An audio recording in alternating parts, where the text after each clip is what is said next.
Please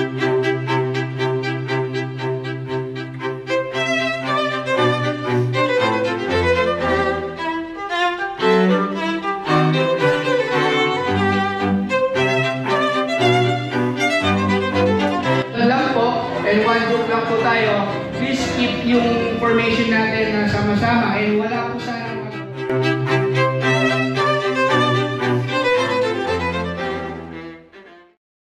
Welcome! Today's episode napaka-special sa atin dito sa Sorg Moto dahil na-invite po tayo dito sa kanilang event na Explorers Camp papunta po sa Tanay, Rizal. Ayan po, so magka-camping po kami doon. So once again, maraming salamat Panginoon sa pagbibigay ng opportunity nito, and also maraming salamat din Yamaha Philippines at siyempre sa inyo mga brothers on the wheels, dahil sa suporta nyo nakarating na tayo dito o na-invite tayo dito, no? So mga kasama natin dito is iba natin mga motovloggers, Idol Moto sa likod ko, Motodeck, tapos yung mga ibang pero motovloggers natin dito, hindi ko sila masyadong familiar sa akin no? So ngayon okay na, naka-combine na kami, may briefing na, we're good to go. So magte-take off kami dito sa Yamaha Ortigas sa Manila, first time ko rin dito, and then nagkakain kami dito sa 1955 na cafe nila. So yeah, this gonna be exciting day. Kahit na lang masyadong tulog, I hope na maging okay sana tayo, and syempre walang mangyaring aberya sa ating lakad ngayon. Alright mga brothers, first of all, ang responsive niya, sensitive siya, at hindi ako masyadong sanay kasi nasanay ako sa clutch na kahit si Idol Moto naninibago para daw siyang baguhan sa motor. Well, ganun talaga pagka clutch siya rider ka, so it takes time para masaulo. I guess pupunta muna kami ng Imprint Custom. Medyo mahina yung preno sa likod, maalakas yung niya, primera niya brothers. Itong una ko kagad impression ko dito sa motor na ito, itong PG1 na to, yung seats niya medyo manipis siya, no, which is can give you some comfy sa yung hita. Medyo lang, no, medyo may tigas ng konti yung foaming niya na parang umaano sa hita ko, pero I guess magiging okay naman to sa ating long ride. Okay yung suspension nito mga brad Tsaka responsive yung gulong kahit nakapang trail Wow, sexy pala ni Idol Moto pag nakamotor. So unang impression ko dito mga brothers, magaang. Yun din yung sabi ng mga ibang vloggers dito. Yung suspension niya very soft para sa akin, malaro siya. I guess this is off-road ready talaga. Ayun ang impression ko, magaang siya, napaka-agile niya, no? Kung sabi nga nila, kung ibabalibag mo nga daw ito sa bundok, kayang-kaya. Need lang ng konting adjustment lang dito sa likod na preno para sa akin, kasi depende iba-iba tayo ng sensitivity pagdating sa preno Pero etong motorcycle na to, ang binayaran mo rito yung pagiging off-road capability niya, ay madaan mo siya sa mga lupa, no? Kahit wala siyang ABS, no, disc brake lang yung harap, drum brake sa likod, pero yung kaya niyang gawin, it's just something na parang heavy duty, no, na adventure bike, no, in a small package, di ba? Siyempre pag ganito kalaking motor, matipid ito, and sabi nga nila yung makina nito is based sa Yamaha site, alright? At sarap palang kasama sa ito si Motodeck tsaka si Idol Moto ayos na ayos Sa mga brothers, bira lang ako rito motor sa EDSA. Ewan ko, nailang ako talaga rito parang kahit sa tagal ko na nagmomotor, bira ako magmotor dito. Pero kung ito gamit ko itong Yamaha PG1, kayang-kaya. Alam nyo, hindi lang ito pang adventure bike mga brothers kung aasahan nyo ito sa daily commute, sa mga heavy traffics katulad dito sa Manila, kayang-kaya ng motor na to. Kaya sumabay nito, lakas parang hindi siya 110 parang ang feels ko sa kanya 125 yun iba rin yung pinakikita niyang power pagdating sa performance ng makina mga brad. Ayan pag inarangkada mo yeah, goods. So sa city wala akong problemahin dito, no? As my first impression ko dito sa motor na to, okay siya kasi naka-convoy kami. Pero kung city ride nyo to, yeah, I guess kung pang-food delivery nyo sa araw-araw, no, pang angkas, pwede rin siguro to eh. Amahan naman eh. Oh, lakas niya talaga, oh. Segunda pa lang, oh. Ramdam mo yung power niya. Oh, yun yung riding gear na pinahiram ng Yamaha, kumakalas na. O yun, oh. Grabe agility nito, ang taas. Well, pagka may mga biglaang lubak dito sa motor na to, madali nyo may iwas. Mga jetpacks, aso, mga hindi masabing mga lubak sa kalye. Yeah. Ang tulong ng mga kasama ko. Alright mga brothers, first of all, doubted ako sa gulong nito pagka sabi ko pagka gagamitin dito sa city, pero hindi pala, makapit yung gulong niya. Sa mga sudden brakes kasi naninibago kami pare-pareha sa cambio, nagkakahintuan kami. So namimreno rin ako dahil nasa unahan ko si Idol Moto na naninibago siya sa cambio. So pagpepreno ko, okay yung gulong, responsive. Yaka itong motor na to. Goods na goods itong motor na to. Kasi duda ako sabi ko parang hindi makapit yung gulong nito kasi naka-pan-trail. Pero ngayon okay siya. By the way, 4 speed to mga brothers ha. Sasagad na yung cambio natin. Yan, tuloy nyo, nag-80 tayo. Goods, goods, goods. There's when it comes sa kanyang arangkada dito sa city ride, no, wala kasi siyang RPM. So hindi ko sa inyo masabi kung saan yung power niya, no? Pero I guess parang itong makina nito high rev siya, okay eh. Tsaka kahit tinataasan ko yung revs niya, hindi siya ganun ka-vibrate. Napaka-smooth ng makina nito, no? Ayos na ayos, oh. Goods! Yeah! Walang ka problema itong motor na to. So mag-enjoy tayo nito pag ina-upload na natin ito mga brad. And also yung acceleration niya mga brothers, ang gusto ko, ang swabe. Tapos nandun yung lakas. Ramdam mo dito sa kanya para siya naka 125cc na underbone. Yun yung impression ko dito sa motor na to. Yung lakas na binibigay niya, hindi ka bitin. Tsaka yung gulong ha, in fairness, RIC to sigurado. Kapit kahit pang off-road. Well, preno kahit disc brake, drum brake siya. Maganda sa akin yung preno, no, yung combination niya, responsive. Hindi pa ako nag-skid, no, simula kanina. So kami kanina, kanya-kanya kaming prenohan kasi naninibago dahil sanay sa international standard. Ito kasi rotary kasi itong si PG1, si Playful. So naninibago kami. Yan, wala pa naman ako ng counter noise light kahit sa likod. No, hindi pa pumapalya yung gulong mga brothers. Sigurado sa off-road dapat yan na to. Malupa dun eh. Pero yan, sa preno, pagdating sa concrete na daan, no, outstanding sa akin yung performance ng preno niya.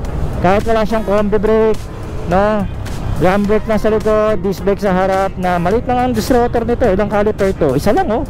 Pwede. Siguro ko ito yung motor ko, tapos ikutin ko Pilipinas, yaka. Talagang true wanderer. O yun, pinapatalan ni Dekdek yung motor, oh. Pinapatalan, pinaangat, oh. Ganoon BMX no. Maangat pwede, malakas kasi kanina napaangat ng isang kasama namin eh. So pupunta pa daw muna kami ng M-Point. Ayan, kumakadjut-kadjut, kulit na Dekdek, oh. Nakalaro yung motor, oh. Pwede gawin ko ngayon para tumawag ako. Yeah, in traffic situation mga brothers, I like this. Sabi ko nga kanina. So ngayon medyo traffic na, may moderate traffic na tayo dito. So lipat tayo na ibang posisyon. Ang smooth niya talaga. Ito yung gusto ko sa kanya, oh. Kahit sagarin mo yung RPM niya, oh. Isagad mo yung rev ng makina, ayos.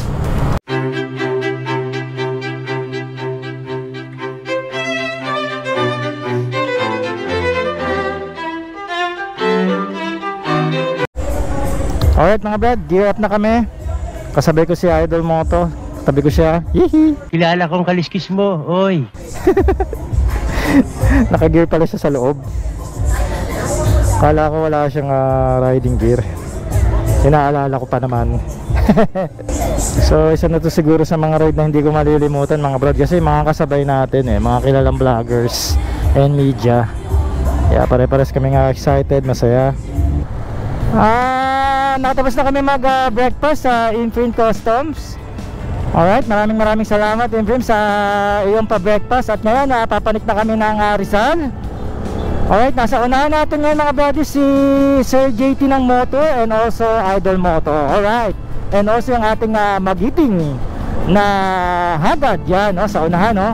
Ano ba yung gamit niya? Big bike ng Yamaha yan parang yung adventure bike nila Yun pa yung isa, bali dalawa, convoy kami tapos may backup ng Haggard para sa traffic. Let's go! Sa go! Alright mga brad, papanik tayo ngayon. Check natin, check natin itong PG1. Walang kahirap-hirap pumanik itong motor na to. Siguro kahit may angkas, all goods to. Oh, treno! Oh, di ba? Ninibago kami dito sa cambio na to. Kahit si Sir JT nahihirapan oh. Baliktad daw sorry sa mga big bike to mga to rotary pa more. Yeah, medyo traffic na. I guess nasa alas 8 na. Delay na ata kami ng 1 hour sa aming schedules. Actually mga brothers, this is my first time na papanik sa Rizal. Nakapunta na ako doon pero ngayon kasi first time ko magmumotor doon. And yeah, so ganito pala ang feels pagpapanik na dito sa, I guess Marilaki ata yung dadaanan namin dito. Yun yung napag-uusapan na na ruta. Alright mga brad, ang napansin ko sa kanya sa pagdating sa cambio, pagka slow speed, wag niyong gamitin yung primera, makadyot. Hindi niya talaga siya matitimpla. Ang pinaka-recommendation ko dito is magsigunda kayo. So okay na naman kahit mabagal, smooth naman siya, matitimpla mo sa gasolina. Hindi kagaya ng pagka-primera, makadyot. Lalo magagalit sa inyo ang angkas nyo nito pagka ganun. So ang tip ko, pagka mga ganitong slow speed, katulad ngayon, tumatakbo lang tayo ng 10 to 20 kilometers per hour, segunda nyo na. Yeah, siguro yung primera pang start lang talaga. Hindi siya pwede yung katulad sa may clutch. Ayan, pagka pinayara ko siya, ayan, makadyot siya. Kailangan text time na bigyan mo ng swabbing arangkada to. Makadyot talaga siya. Ayun, meron siyang parang biglang pasok. Kaya yeah, segunda the best. So madagdag ko rin pala, yung para sa akin yung power niya manggagaling dun sa segunda. Nandun na pagka segunda mo, mararamdaman mo na yung arangkada niya papuntang Tresera. Nandun na, ayan lakas andun na yung kanyang bangis manakbo. Kasi kahit maliit lang yung sisi niya mga brothers, kung magaang naman yung overall weight ng motor, tawagan ma-overcome niya yun. So talagang malakas yung bibigay niyang arangkada sa iyo. Wow, ganda pala dito. Bata pa kasi ako noon, nakapunta ako dito Ayos. Once again, nasa unahan natin si Idol Moto and Sir JT of Motor. Alright, sarap nila kasama sa ride chill lang Sunday riding. Ika nga. Wow, look at the view. Dito pa lang okay na Wow. Ayan, papanik tayo ngayon. Nasa Tresera tayo. Yeah, kaya ng motor Hindi nagbabago yung hindi nag-struggle yung makina. Hindi siya nanlalata manakbo. Okay responsive pa rin siya binayaran nyo sa motor na ito yung fuel economical nya. Yung pagiging matipid niya, fuel economy. Yan tayo ba yung tamang terms? Yan yung pagiging matipid niya. Na I guess nasa 60 to 70 kilometers per liter ata ito. Tumatakbo na kami ng almost 55 kilometers. Hindi pa nababawasan yung gauge ng fuel meter. So ganun siya katipid. I guess mag-1 litro pa lang yung tinakbo natin. Mga around 700 ml, mga ganon. Since alam naman natin yung engine nito mga brothers is galing sa Yamaha side, kaya sigurado matipid na matipid to. Twisty na tayo, I guess Rizal na siguro to no idea sa mga brothers and sisters natin ng mga taga dito. Rizal na ba tayo? Sana may mga twisty rito and gusto ko lang share sa inyo yung na-experience ko ngayon sa twisty. No problem, yung kagad na impression ko sa kanya, hanggang niya ang dali niya iliko. Para lang ako naka XL 100, I guess nasa ilang kilo lang ba to? I guess nasa 90 lang ito. Ang XL kasi 89. No, may bigat-bigat lang to konti. I guess 92 ata ito naalala ko. No, yung performance niya sa pagdating sa kurbada, Wow, very outstanding. Hindi matigas yung ulo niya, hanggang niya, harap at likod. Wala akong say, magang harap, magang likod. Kahit siguro meron ka dito nga tawag dito na angkas o sigurado, eh hindi kayo pahihirapan. So habang tayo sa combo, prangkada. Tsaka yung tire traction niya, wala rin problema eh. Alam ko nga baka magkaroon ng problema tal dahil nakapang trail to. Pero yan ninihiga ni Sir JT at saka ni Idol okay naman ako goods. Gusto ko rin yung arangkada pag nasa kwarta, smooth na smooth, walang masyadong vibration, meron konting-konti. So tignan natin yung ramdaman natin yung engine brake. Huwag na tayo magpreno. Yan, may engine brake, maganda. Hindi naman ganun kalakas, sakto lang. Nasa kwarta tayo ngayon. Bigyan na natin ng preno sa unahan. Yeah. Malaki ng kalye nila dito. Marikina pa lang pala to. Kala ko Rizal na. Ito, ilanan ba to? 12 lanes ba to? Sabi, tinalo pa yung NLEX Napanigan to mga brothers. Tingnan natin. Medyo dito sa kwarta, medyo nahihina siya. Papansin ko, ayan ay parang struggle konti yung kanyang makina. Pero pag Tresera to, walang hirap to. Depende rin kasi sa gearing nature riding. Pag ito yung motor mo, bagay talaga sa ganitong senaryo to mga brothers. Tulad dito PG1, pagka ganito ayos na ayos. Tama, sabi mo na ito motor na to para talaga sa nature ginawa. Yeah, love the twisty here. Alagay ko rin sa ata ito na nagtasan na natin yung mga siyudad ng Marikina Rizal na ata ito. Yan nakalagay ba? Walang alam Yan, ganda dito. Para rin sa, hindi rin naglalayo sa mga Murong Bataan, yung mga napunta natin mga brothers, Zambales, sa Cavite, Batangas. Yeah. All good, right? So maganda pag may nauna sa inyo tapos ginaguide kayo. Kaya tulad ni Idol Moto, sa ulo niya to, pati ata to si Sir JT, maano mo yung kurbada niya ganun pala. Yeah. Hindi kaya pag first time rito mahangapa ka talaga. Pero pag may sinusundan ka ng maalam dito, walang problema. Yeah, mukhang handle twisty na to Mabagal, magbagal, may malakas na aksidente. Ano ba? Magbagal, nakaka-aksidente. Yan, tama yung basa natin. Tinagalog na nila. Yeah. Look at the twisty here. May English na ito masarap na twisty. Yung corner niya para lang talaga ako nagmamanayan ng XL100 ko mga brothers. Kung nakapalo talaga ako sa channel ko, alam niyo yung motor kong yon. Ganito lang, mababa lang handlebar niya. Mataas kasi yun Pero yung karakteristik niya, ganun na ganun. Medyo may bigat lang ng konti yung gulong nito, which is gusto ko kasi yung XL masyado magaang. Oops, medyo struggle siya sa kwarta. Yan, papanik na kasi tayo ngayon. Nakita nyo naman yung nagbabike kung gaano kayo nahihirapan. I guess bawas tayo. Tresera tayo. Hindi masyado hirap yung makina. Since nasa braking period ka to. Sa Marilaki mga brothers, may nakita na akong sign doon na it's not safe to ride in Marilaki. Parang hindi na sila proud nangyari. Pero maganda dito sa lugar nila bagong pintura yung lines ng laning ng kalsada. Ganda. Yun na, meron nandito truck. Kaya masyadong ngangawit na ata si Sir JT. May namimitik First time ko mapitikan dito. Ching! Nature na nature dito. Iba rin yung feels ng Rizal. Marilaki, iba rin yung feels. Huwag na tayo magdagdag ng cambio. Papanik mahirapan na naman siya sa kwarta. Yan, napansin ko sa kwarta, mahirap siya sa papanik.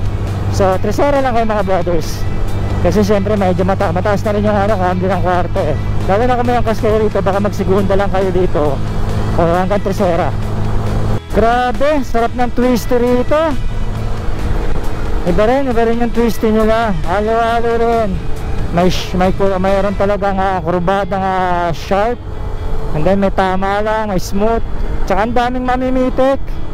Ngayon lang ako nakakita, nandito ko nakita ko na pala personally yung mga bumabangking dito na nagbagay yung convoy, hindi ko alam bakit. Ano meron? Kinukuhaan pala kami. And now mga brothers, nandito na tayo ata kasi minto na matagal eh. I don't know, sumusunod lang sa convoy. So kinukuhaan tayo ng Yamaha Media, no? Ito yata yung mga cameramans ng Yamaha, shoutout sa inyo. And also yung mga pumitik sa atin, no? Sana makita ko yan. Well, ito na, pababa na kami. Siguro ito na yung papuntang campsite. I guess mag-off-road pa ata dun. Baka off-road riding na. Dito na natin masusubukan ang kanyang suspension. Kanina po pa ito gustong damahin. Kahit segunda siya, tatakbo siya, hindi siya namamatay. Galing. I guess kahit huminto kayo rito ng nakasegunda, hindi basta-basta mahirapan yung makina o hindi mamamatay. Ito na, off-road na! Well, ang ganda niya. Alright, na sa lahat, nagbabounce ng maganda yung suspension nito. Ayan lahat sila dinadama rin nila ngayon. And also yung laban ng gulong, kukumpara mo sa mga straight tire, no? Ang kapit niya na. Yun lang, para tayo nasa desierto ng Sahara. Goods!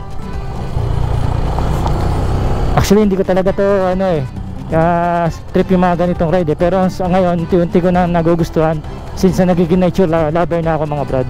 Siguro mag-slide down to pag talagang tinayaan mo talaga. So okay, goods. Ito talaga itong motor na to ideal para sa ganitong takbuhan eh. Kaninang gwapo mo pa, ngayon wala na, madungis ka na, sayang. Anyway, suspension, wow, swabe. Sabi na nga pagka dinaan na sa ganito, okay eh.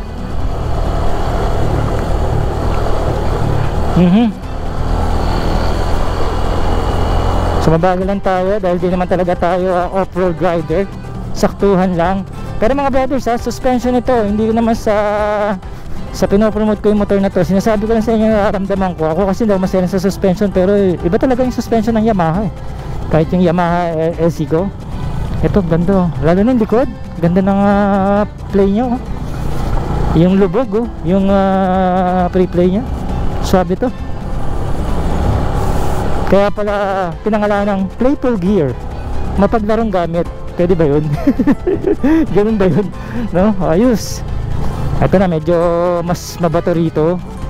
Sana wag tayo mapalatan kasi tube type to eh. Hindi naman to tubeless eh. Pero goods. Sarap niya nandito yung niya eh. Ito yung binayaran mo sa motor na to na hindi magagawa ng mga scooter na nakamags. Kasi pag nakamags ka dito magbabagal ka talaga eh. Dahil masisiraan ka ng bearing. Yung mags kasi hindi nakadesign dito kumpara sa Rayos. Tsaka pwede ka pa magmabilis kasi yung mga sila Motodeck nauna na, sila Deck nauna na sila. Talagang nilalaro-laro nila yung motor. Ayun ito na, tapos papanik. Wow! Pre! Ang bigat, lalong dumilim. Tapos yung visor ko. Kami ko rin kasi nakita mga comments mga brothers on the wheels na ito daw sobrang mahal, sobrang pero para sa akin for me sa presyo, yung na-offer kasi ng motor, hindi yung yung features na advance yung capability niya makatakbo sa ganitong daan. Kung hindi ka ganong klaseng rider, hindi ka scope ng market na to. Hindi ikaw yung target market nitong ni PG1. Malamang sa mga sa scooter ka. Pero ikaw yung klase ng rider na ang hinahanap mo yung motor na pang baragan, pang off-road, no scramble look. Ikaw yung target market nitong PG1. No, kasi kung kukumpara natin sa presyo to ng Honda Hunter 125, malayo 300 plus yun ito nasa 90 plus lang di ba? So halos sa binaba ng kalahati, di ba? Kaya tingnan nyo naman di ba? Tingnan nyo yung nagagawa ng motor, di ba? So yun yung binayaran mo. So kung talaga ikaw ma-explore ka, lagi ka nagpupunta sa mga ganitong lugar, mga liblib, mga campsite na pupuntahan namin ngayon, para sa itong motor na to. Ito yung something na hindi nagagawa ng iba at ito yung binayaran mo doon. Nakakalaruin ko lang kasi ayaw mo kasi sagutin sa mga comment na mahal daw, hindi naman daw naka combi brake, hindi naman daw naka ABS, ganyan. Hindi nga yun yung hindi nga yun yung pinaka highlights ng motor na to. Hindi siya doon binild. Kaya hindi ikaw yung target market o scope ng market na to. nitong motor na to. Yun, hinahon ko lang mga brothers para sa mga magsasabi. Malambot yung ano niya, yung shifting niya. Pag inano mo kagad, pasok. Hindi ka niya napahihirapan mag-switch. Lalo ngayon naka-rubber shoes lang ako. Kahit lalo na pag nakaboots ka rito, sigurado. So nakita nyo na ang ating first impression ride. So makita tayo sa part 2 kasi magkakaroon tayo dito na activity sa loob, no? So maraming salamat pala sa mga nanood hanggang dulo, tinapos nyo. And congratulations nga pala sa ating mga brothers sa ating 100k subscriber dyan sa YouTube, okay? So hintayin ko kayo for the part 2 ng ating series dito sa PG1.